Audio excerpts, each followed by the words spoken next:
진노에 대해서 말씀을 드리고자 합니다.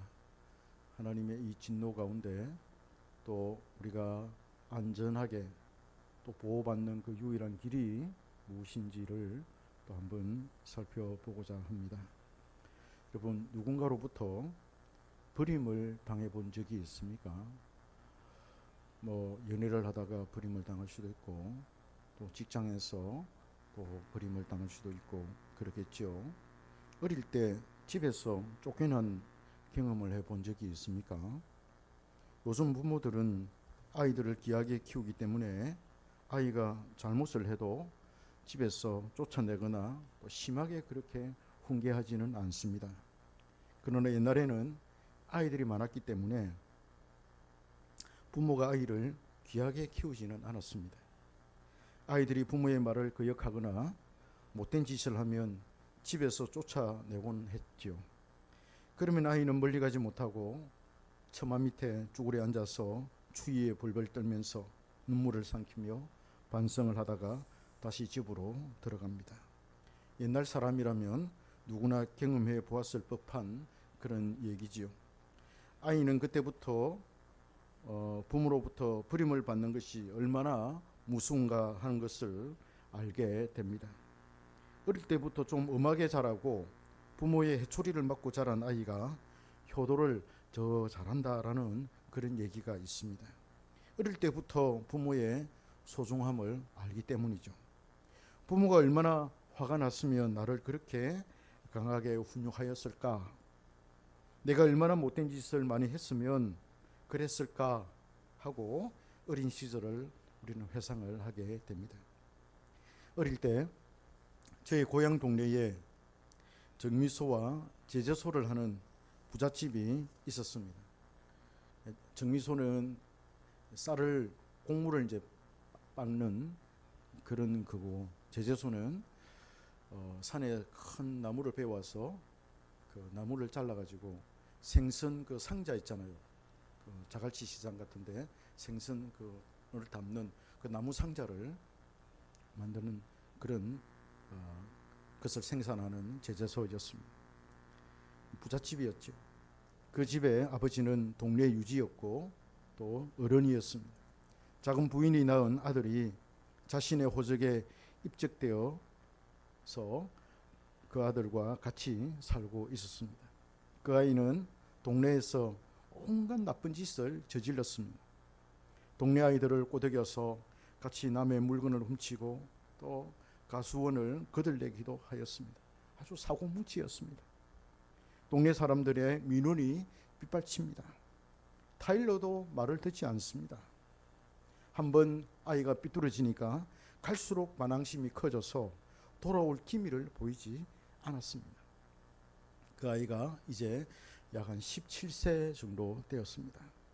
아버지는 결심을 하고, 아주 큰 결심을 하고 그 아들을 호적에서 파버렸습니다.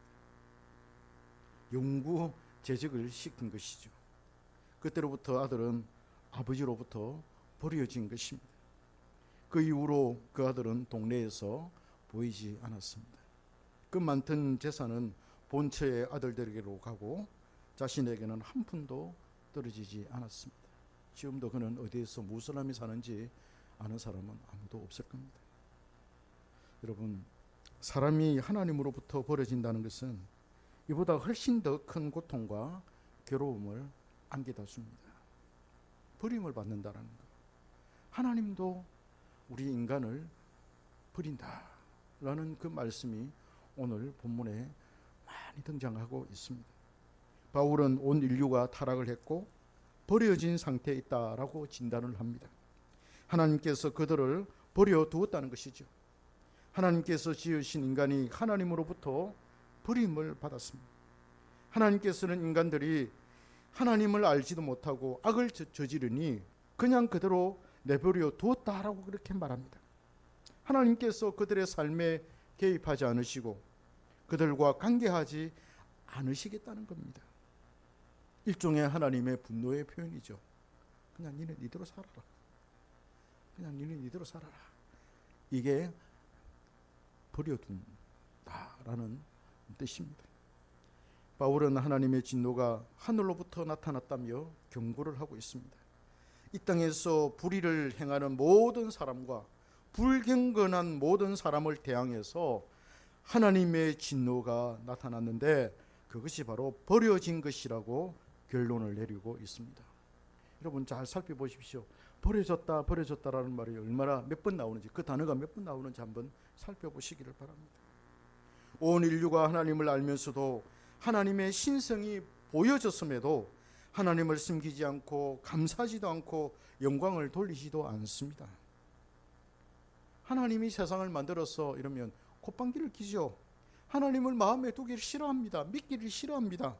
하나님의 속성은 너무나도 강렬해서 사람들로 하여금 그것을 피할 수 없게 만들어버립니다. 사람의 심령 속에 하나님을 알 수 있는 어떤 장치가 새겨져 있습니다. 양심이라든지 이성이라든지 그런 것들이 새겨져서 사람은 하나님을 알 수 있도록 그렇게 하나님이 만들어 놓았습니다.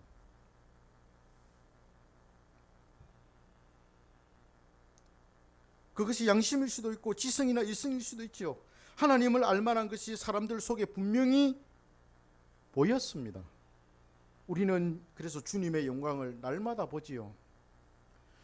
요즘에 그 여행 유튜브들이 저기 북극 같은 데 가서 뭐 그린란드라든지 알래스카라든지 이런 데 가서 그 영상을 찍어 올리잖아요. 한 번씩 이렇게 보면 참 재밌어요. 특히 그분들이 가가지고 보여주는 게 오로라 있잖아. 오로라를 탁 찍어 보여주는데, 야, 그게 얼마나 참 신기하고 좋은지. 그리고 그 북극의 그 하늘에 그 별이 있잖아요. 총총총 떠 있는데 별이 막 그냥 쏟아질 것만 같아. 우리는 이 공해가 심해가지고 하늘에 별이 잘 안 보이잖아요. 부산에서 오려면. 그런데 거기서는 막 별이 그냥 막 쏟아질 것 같아요. 그런 거를 바라보면서, 야, 이게 진짜 우연히 자연적으로 생겼을까? 다윈이 말하는 것처럼 막 먼지가 그냥 막 쌓여가지고 그게 대폭발이 일어나가지고 형성이 되었을까? 아니라는 거예요. 저건 누군가의 작품이다. 하나님의 작품이다. 하나님이 저렇게 아니면 만들지 않으시면 어떻게 저게 아름답게 저렇게 아름답게 나올 수가 있겠는가? 그렇잖아요.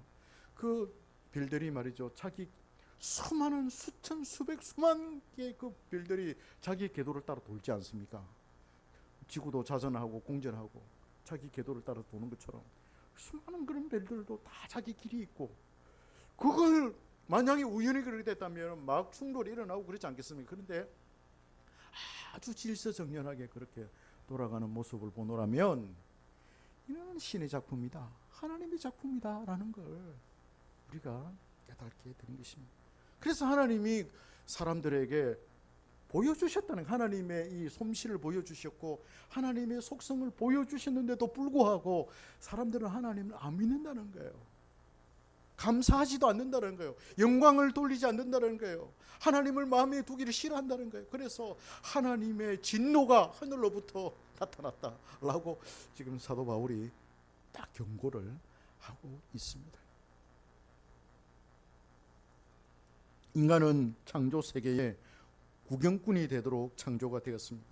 사람이 대단히 장엄한 피조 세계를 눈여겨봄으로써 이 세상의 조물주이신 하나님께로 인도가 됩니다. 그 목적으로 사람에게 눈이 주어졌습니다. 왜 사람에게 눈이 주어졌겠어요? 하나님이 만드신 그 피조 세계를 바라보면서 그걸 구경하면서 하나님께 영광 돌리도록 우리에게 눈이 주어진 것 아니겠습니까? 이것으로 우리는 하나님의 영원하신 능력과 신성을 알게 됩니다. 그래서 사람은 핑계할 수가 없습니다. 왜 믿지 않았느냐? 왜 하나님께 감사하지 않았느냐? 왜 하나님을 섬기지 않았느냐라고 할 때 사람들은 핑계할 수 없습니다. 하나님이 어디 있어요? 하나님 누군지요? 모릅니다. 그렇게 핑계할 수가 없다는 거예요. 인간은 하나님을 알면서도 하나님을 믿지 않았으므로 하나님과 원수가 되었습니다. 여러분, 불경건은 하나님을 모욕하고 능멸하는 것이고, 불의는 사람이 하나님에 속한 것을 자기의 것으로 삼는 거예요. 아주 부당하게 하나님의 것을 하나님에게서 빼앗아 가지고 자신의 것으로 만드는 것, 이게 바로 불의입니다. 이것은 하나님께로 돌아갈 합당한 종기를 박탈해 가지고 자신의 것으로 삼는 것이죠. 그래서 진노는 하나님의 보복이요, 복수요, 보응입니다. 그래서 하나님은 사랑의 하나님도 되시지만은 하나님은 복수하시는 하나님입니다. 보복하시는 하나님이시다. 심판하시는 하나님이시다. 라는 것을 알 수가 있습니다. 우리는 하나님의 진노를 생각할 때 하나님의 감정을 나타내는 것으로 생각하는 경향이 있습니다. 하나님이 화가 나가지고 감정이 막 폭발해가지고 막 한다. 그게 아니에요. 인간의 눈으로 볼 때, 인간의 사고방식으로 볼 때는 하나님께서 감정적으로 분노하시는 것처럼 보입니다. 그러나 하나님의 진노는 인간의 입장에서 그렇게 보일 뿐이지 인간의 이해를 위해서 그렇게 처벌당하는 죄인의 느낌이나 감정을 가리켜 한 말이지 그렇지 않습니다. 실제로 하나님의 진노는 하나님의 감정이 아니라 하나님의 공의로운 심판입니다. 하나님이 해야 하기 때문에 하시는 거예요. 인간의 입장에서 볼 때 어쩔 수 없이 행할 수밖에 없는 그런 심판이지요. 죄를 짓고 악을 짓는데도 그냥 내버려 두면 어떻게 되겠습니까? 얼마나 세상이 악하게 되겠습니까? 왜 전쟁이 일어나고, 왜 전염병이 일어나고, 자연재해가 일어나고 한 줄 아십니까? 다 인간의 죄 때문에 그런 거예요. 그걸 그냥 그대로 놔둬버리면 세상이 더 점점점 악하게 되는 거예요. 그래서 여러분, 전쟁이 참 잘못된 거다. 전쟁이 일어나면 안 되겠죠. 전쟁이 일어나면 안 되고 전쟁은 참 잘못된 거고 우리는 평화를 추구해야 됩니다. 그럼에도 불구하고 전쟁이 일어나면 전쟁이 주는 유익이 또 있어요. 전쟁이 주는 유익이 있습니다. 여러분 6.25 전쟁 우리가 겪었지 않습니까? 그 6.25 전쟁을 겪음으로 말미암아서 우리나라가 얼마나 급속도로 성장을 많이 했습니까? 안정이 많이 되었습니까?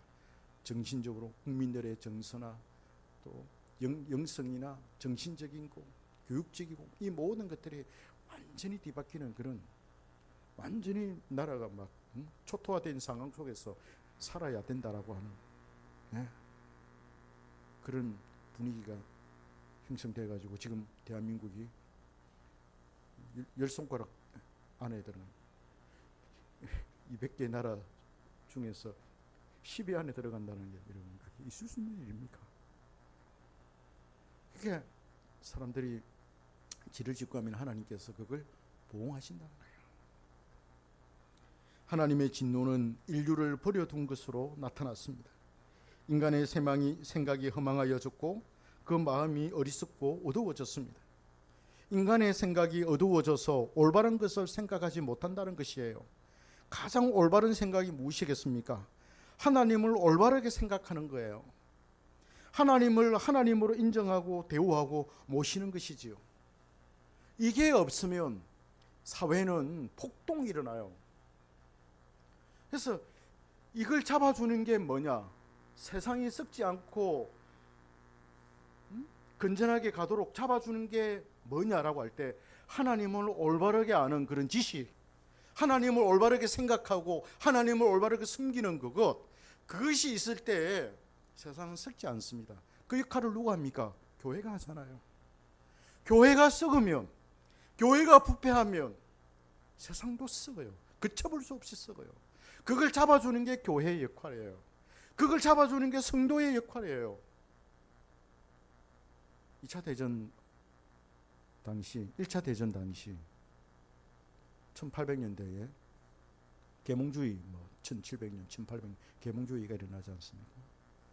철학이 일어나고 다윈의 그런 어떤 생물학이 막 일어나고 신학이 그 영향을 받아가지고 독일이 그냥 막 독일 신학이 철학화되어 버려요. 그래서 우리가 지금 믿고 있는 이 건전하고 올바른 그 신학을 가르치는 학교가 독일에는 그 당시에 하나도 없었대요. 그러면 영국은 그러면 잘했는가? 영국은 영국대로 타락했어요. 그게 1차 대전이 막 일어나지 않습니까? 왜 전쟁이 일어났느냐라고 할 때 그 당시에 유럽에, 물론 아시아도 있습니다만 유럽에 하나님이 종교개혁을 통해서 올바른 하나님을 생각하고 하나님을 믿는 그런 신학과 신앙이 펼쳐져 있는데, 그게 점점점 갈수록 타락해가지고 올바르게 하나님을 믿지 않고 철학화되고 세속화되어가지고 너도 나도 할 것 없이 그냥 사회주의 사상들, 그 다음에 영국의 경험주의에 의해 가지고 거기에서 뭐가 나옵니까?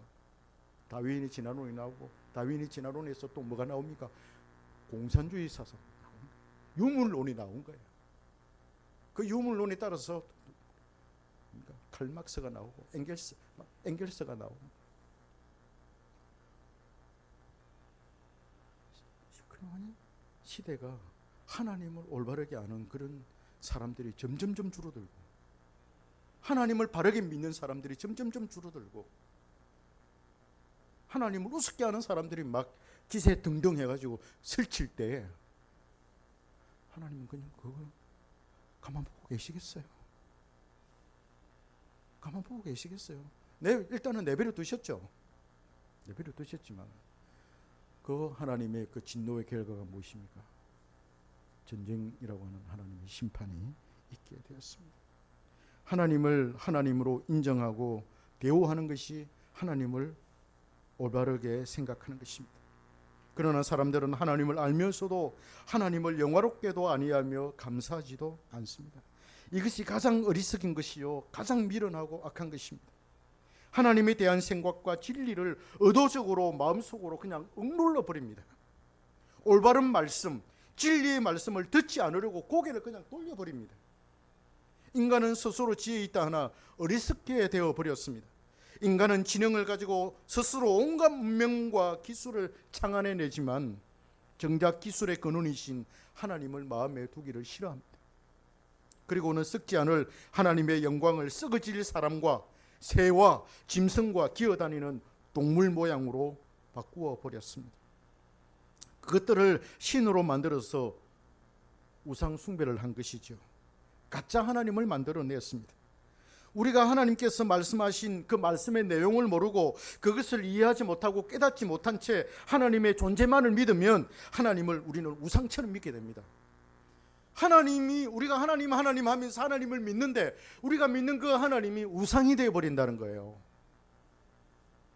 참 하나님이 아닌 거짓 하나님으로 만들어서 우리가 섬긴다는, 내가 만들어낸, 내 마음속에서 만들어낸 내 탐욕과 내 욕심이 만들어낸 그 신을 하나님이라고 믿고 내가 섬긴다는 거예요.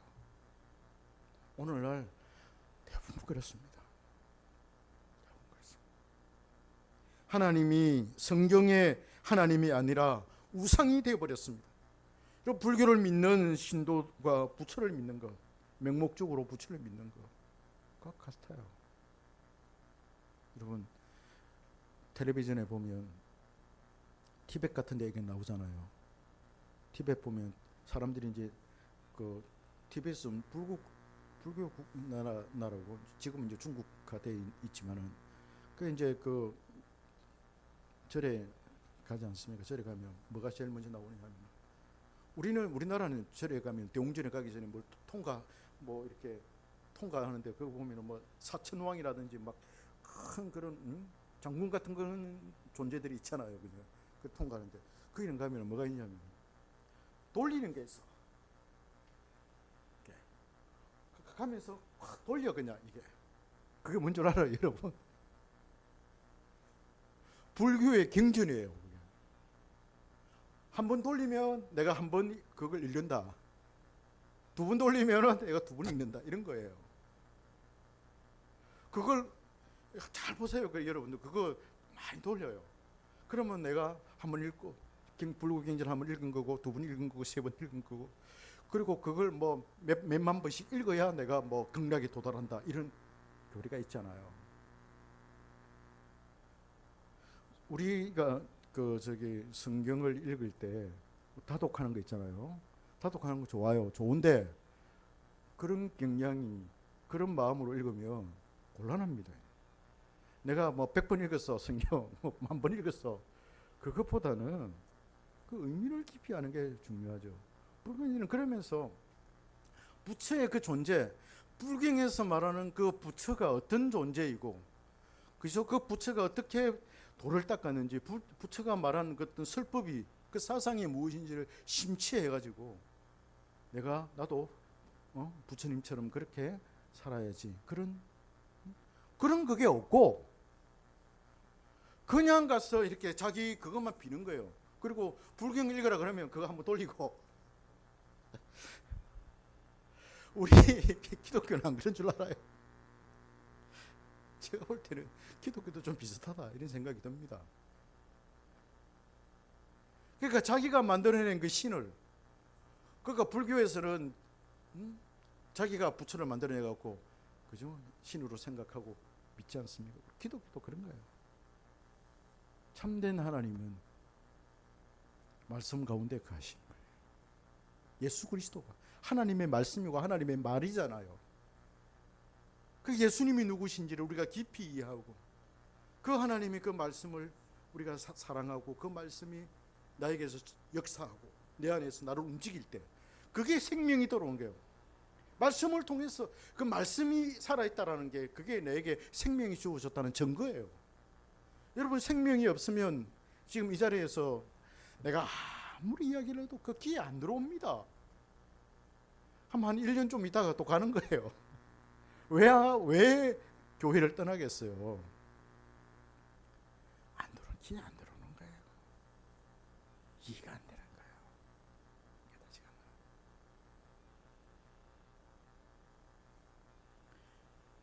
그래서 인간은 우상을 숭배하게 되는 거예요. 무당이 자신의 신을 딱 섬기는 거하고 똑같아요. 이런 무당이 어디 무슨 경전을 펴놔놓고 연구하는 거 봤습니까? 갑자 육갑을 뜬다 그러죠. 육갑을이나 뜰 줄 알지. 그 육갑이라는 게 그게 64 이렇게 그 주역에 나오는, 그죠? 그런 거 계산이나 하려고 그러고, 미래에 그는 점을 치려고 그러고 그런 게 하지. 어떻게 경전을 펴놔놓고 공부하는 그런 무당 봤습니까? 가가지고 그냥 귀신 쫓는다고 귀신을 쫓는다고 방방 뛰면서 그냥 칼부림이나 치지.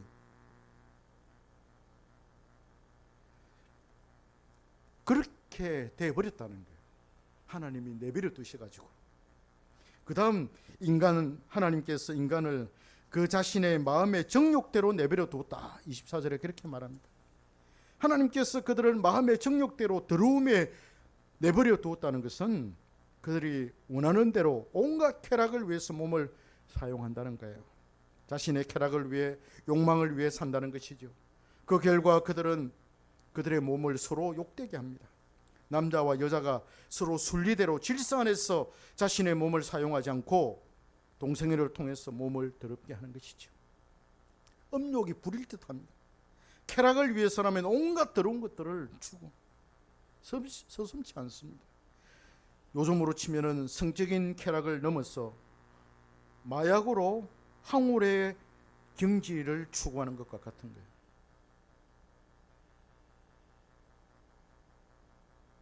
하나님께서 그렇게 살도록 내버려 두었습니다. 부끄러운 욕심에 내버려 두었습니다.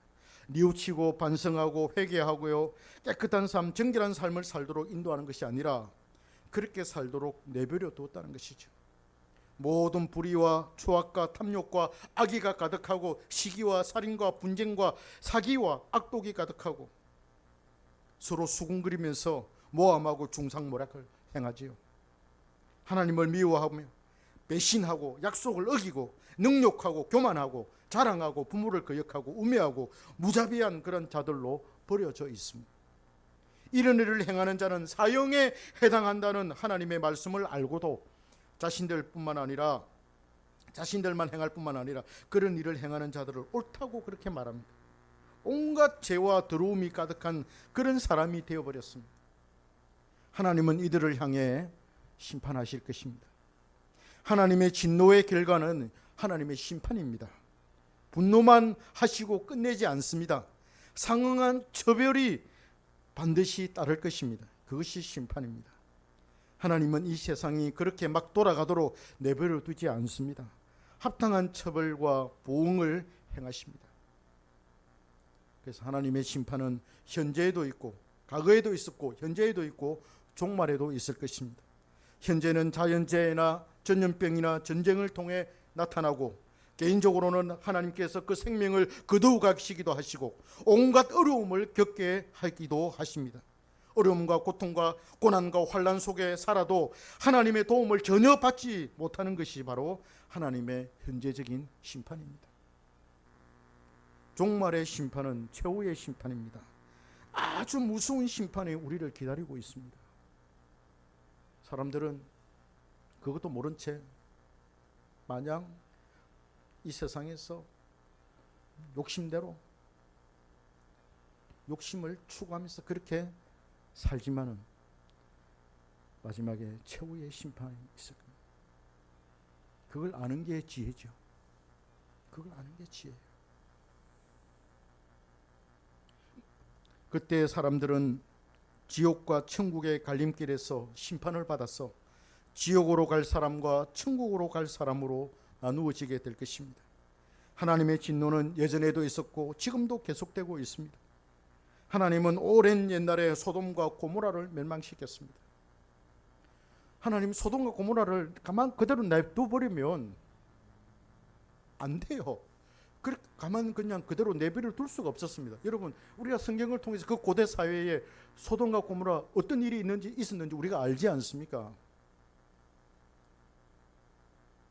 남자가 남자를 막 데려다가 어떻게 하려고, 성적으로 어떻게 하려고.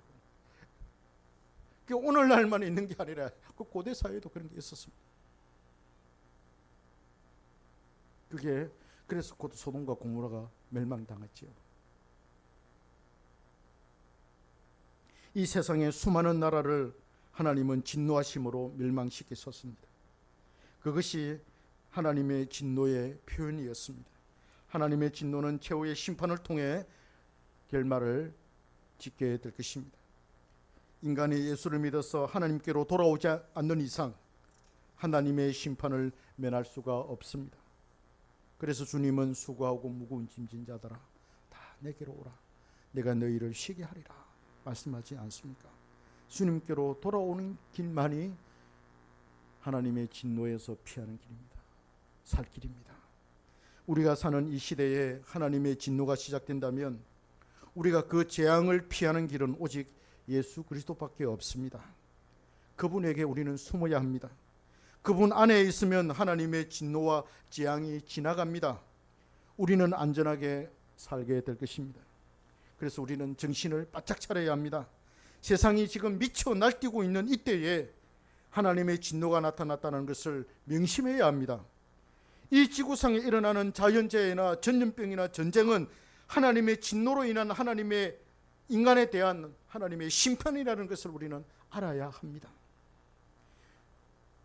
바울이 이 하나님의 진노에 대해서 성경을 기록을 할 때 바울의 마음속에 이 하나님의 진노에 대한 그 개념이 어떻게 형성되었을까? 하나님의 이 진노라는 것을 바울이 어떻게 알았을까? 우리가 한번 생각해 본다면, 물론 하나님의 진노를 환상을 통해서 사도 바울이 그 개념을 하나님으로부터 계시를 받았겠지요. 환상을 통해서라든지 그렇게 했겠습니다만은, 그러나 저는 사도 바울이 성경을 읽을 때, 구약 성경을 읽을 때 성령께서 그 말씀을 깨닫게 하시고 확정해 주시고 확신시켰다고 저는 생각합니다. 구약의 열왕기를 보면은 요시야 왕이 성전을 수리하다가 발견된 그런 율법책을 읽었습니다. 그 율법책은 모세 시대 하나님께서 모세에게 말씀하신 것이었죠. 그래서 요시야 시대와 모세 시대는 시간적인 큰 간격이 있었습니다. 그가 축복과 저주의 말씀을 들을 때 벌떡 일어나서 옷을 찢고 회개했습니다. 하나님의 율법이 그 시대에 희미하게 되어졌고 여호와 하나님을 믿는 그 신앙이 아주 사그러지고 있었고 우상 숭배가 만연하는 그런 유다였습니다. 하나님을 섬겨야 할 그 유다가 그렇게 되어버렸어요. 그런데 우연히 성전을 이렇게 수리하다가 율법책이 발견되어져서 왕에게 주어졌습니다. 왕에게 왔습니다. 왕이 신하들에게 그걸 한번 읽어봐라. 그 왕이 그 말씀을 듣는 가운데 충격을 받은 거예요. 그래서 그 말씀을 듣다가 자기 옷을 찢고 땅을 치고 이제 회개하기 시작하는 거죠. 그래서 신하들을 불러 모아놓고 하나님의 진노가 임할 것 같다. 이 율법책에 기록된 하나님의 진노가 우리에게 그대로 임할 것 같다. 어찌하면 좋겠느냐라고 하면서 대책을 강구합니다. 회의를 합니다. 그러면서 요시야가 계획을 하죠. 산당이 그 우상 숭배하는 그런 모든 것들을 다 제거해 버립니다. 산당에서 제거해 버리고 우상 숭배의 그런 어떤 형상들을 다 철거해 버리고 갈아 가지고 막 그냥 불에 태워 버리고 없애 버리고 백성들로 하여금 율법으로 돌아와서 하나님께로 돌아와서 하나님을 섬기도록 그렇게 합니다. 대대적인 개혁이 일어나면서 왕이 솔선수범해 가지고 백성들을 한 군데 모아놓고 회개운동을 시작해요. 하나님의 율법의 말씀을 백성들에게 들려줍니다. 그럴 때 성령이 임해가지고 백성들이 회개하고 막 나라가 갱신되십니다. 하나님께로 백성들이 돌아오는 역사가 일어나는 거예요. 그 하나님의 그 진노, 왕이 하나님의 그 진노의 말씀을 들었을 때 이 진노가 우리에게 임할 것 같다라고 하는, 지금 우리가 성경을 읽으면 그죠?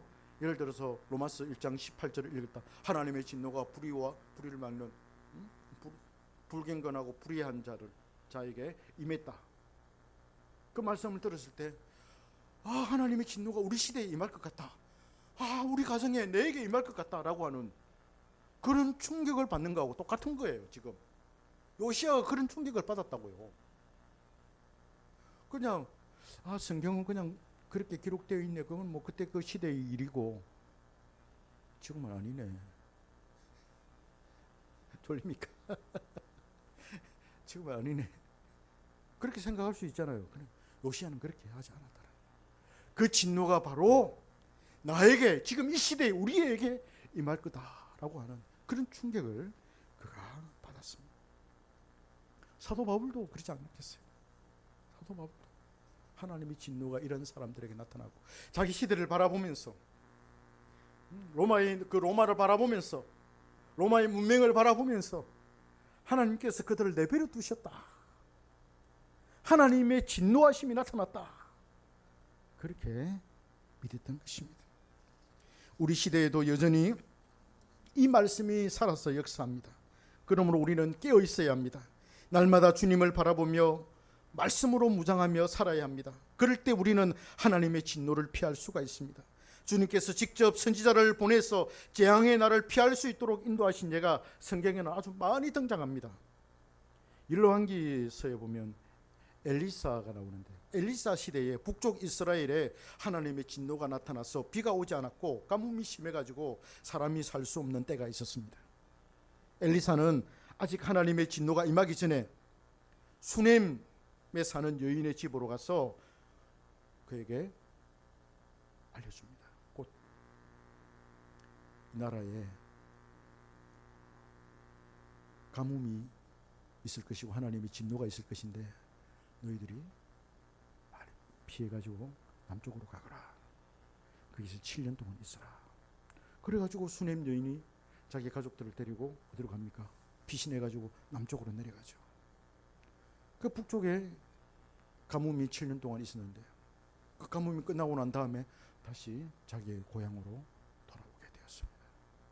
하나님이 그를 피하게 하십니다. 또한 엘리야 시대에도 하늘에서 비가 내리지 않아서 가뭄의 재앙이 있었습니다. 그럼에도 하나님께서는 당신의 택한 백성들을 보호하셨는데요, 하나님의 진노가 나타나서 재앙의 시대에 하나님께서 택한 백성들을 어떻게 보호하시는가를 우리에게 많은 장면을 보여주고 있습니다. 엘리야 시대에 북쪽 이스라엘에 가뭄의 재앙이 있었습니다. 엘리야는 하나님의 명령에 따라 사라밧으로 갔습니다. 그곳에 도착했을 때 한 과부가 그곳에서 나뭇가지를 줍고 있었습니다. 선지자는 그릇에 물을 부어 달라고 요청을 했고, 이어 배가 고프니 빵 한 조각을 가져다 달라고 부탁을 했습니다. 물을 마시고 난 다음에 배가 고프니까 빵 한 조각 내게 좀 갖다 다오. 그랬더니 여인은 자신의 집에 가루 한 움큼과 병에 기름 조금만 있을 뿐이라며 어려움을 나타냈습니다. 엘리야는 여인에게 두려워 말고 자신의 말대로 하라고 했습니다. 벼룩에 간을 빼먹지. 그 가루 한 움큼밖에 없는 그걸 반죽해가지고 자기에게 빵을 만들어서 가져오라고 하니까 선지자가 진짜 하나님의 사람 맞나 할 정도로 그렇게 생각 안 들겠어요. 그래서 두려워하지 말고 그래도 말 가져온나. 그래가지고 여인은 선지자의 말대로 가루 한 움큼을 반죽해가지고 빵을 만들어 와서 선지자에게 바쳤습니다. 선지자가 이제 그 빵을 먹고는 축복을 하는 거예요. 비가 다시 올 때까지, 하늘에서 비가 다시 내릴 때까지 이 집의 통의 가루와 병의 기름이 마르지 않을 것이다. 그렇게 축복기도 했는데 그게 그대로 되었습니다. 할렐루야. 선지자의 말대로 통의 가루와 병의 기름이 마르지 않았고 재앙의 시대에 그는 안전하게 지낼 수가 있었습니다. 엘리야는 나중에 이 집의 아들을 살려주기도 하셨죠. 여러분, 예수님도 마찬가지였습니다. 주님 당시에 나라가 어수선하고 백성들의 삶이 어렵고 팍팍할 때 백성들을 위해서 주님은 수많은 이적과 기사를 행했습니다. 빵을 만들어서 5병여의 기적, 7병여의 기적을 일으켜서 백성들을 배불리 먹인 그런 사건을 우리가 알지 않습니까?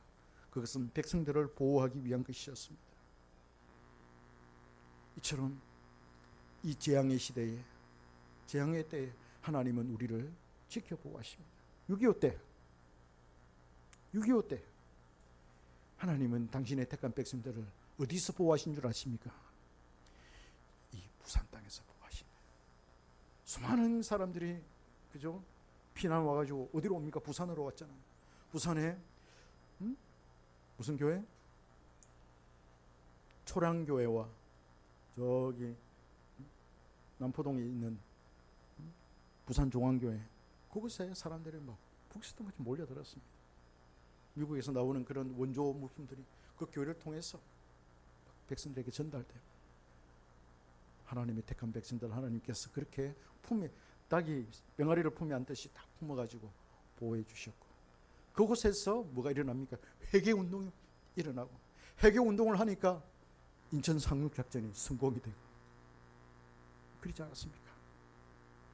이 재앙의 때, 하나님의 이 심판의 때, 하나님의 이 진노의 날에 우리가 유일하게 피할 수 있는, 안전하게 피할 수 있는 그곳은 어디냐? 예수 그리스도다. 하나님밖에 없습니다. 그럼에도 불구하고 우리는 하나님으로부터 우리도 벌어질 수 있다는 생각을 늘 가져야 합니다. 구원의 확신과 함께 다른 한편으로는 우리도 하나님으로부터 버림을 받을 수 있다는 생각을 가져야 합니다. 시편에서도 여러 곳에서 버려둠에 대해서 말을 하고 있습니다. 하나님이 우리를 버렸다, 그렇게 고백을 합니다. 시편의 거룩한 백성들도 하나님으로부터 버림을 받았는데, 물론 그들의 버려짐은 온전한 하나님의 백성으로서의 연단을 의미했습니다. 곧 하나님이 회복시켜 주시는 그런 버림을 받은 것이죠. 바울 자신도 버려질 것에 대한 두려움을 가지고 있었습니다. 자신이 다른 백성들에게 구원의 복음을 전하여서 다른 사람은 구원을 해놓고 정작 자신은 버림을 받을까 봐 두려워했다라고 하는 표현이 나옵니다. 우리는 늘 하나님에 대한 경건한 두려움을 가지고 살아야 됩니다. 하나님의 진노의 날에 완전하게 보호를 받을 수 있는 길이 바로 경건한 두려움을 가지는 것, 그것이라는 것.